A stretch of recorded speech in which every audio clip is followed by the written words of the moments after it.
Nashik gel अधिकाऱ्यांची आरोपीसोबत party झाल्याची चर्चा आहे। जामिनावर बाहेर आलेल्या संशयितासोबत पार्टी केल्याचं बोललं जाते।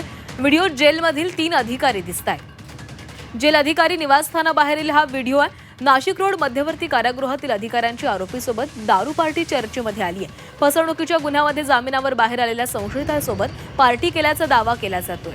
आणि या संदर्भात अधिक बोलणार आहोत। आमचे प्रतिनिधी योगेश खरे आपल्यासोबत आहेत। योगेश, जेल अधिकाऱ्यांनी कारागृहातील अधिकाऱ्यांनी एका आरोपीसोबत दारू पार्टी केल्याची चर्चा होतीये।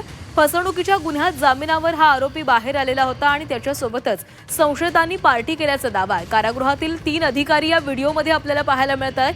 कारागृहाच्या अधिकारी निवासस्थानाबाहेरील परिसरातील हा व्हिडिओ सोशल मीडियावर व्हायरल होतोय। व्हिडिओ व्हायरल झाल्यानंतर कारागृह प्रशासनात खळबळ उडालेली आहे। गंभीर गुन्ह्यातील आरोपी असलेल्या कारागृहाच्या सुरक्षा व्यवस्थेवर प्रश्न उपस्थित केला जातोय। संबंधित अधिकारी आणि संशयित यांच्यातील संबंधांबाबत दबक्या आवाजात चर्चाही केली जाते।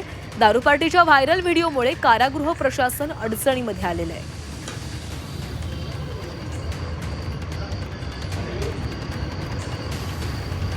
आणि या संदर्भात बोलणार आहोत। आमचे प्रतिनिधी योगेश खरे आपल्यासोबत आहेत। योगेश, काय अधिकचे तपशील आहेत या प्रकरणासंदर्भात? नाशिक कारागृहाच्या आवारामध्ये अधिकाऱ्यांच्या क्वार्टर्स या ठिकाणी आहेत आणि या क्वार्टर्सच्या आजूबाजूच्या परिसरात मोठ्या प्रमाणात अधिकारी यांना या ठिकाणी स्थान देण्यात आलेले आहे। अधिकाऱ्यांना हे क्वार्टर्स देण्यात आले आणि याच क्वार्टर्समध्ये काही तुरुंग अधिकाऱ्यांनी एका आरोपीसोबत, संशयित आरोपीसोबत या ठिकाणी पार्टी केल्याचं समोर आलेलं आहे।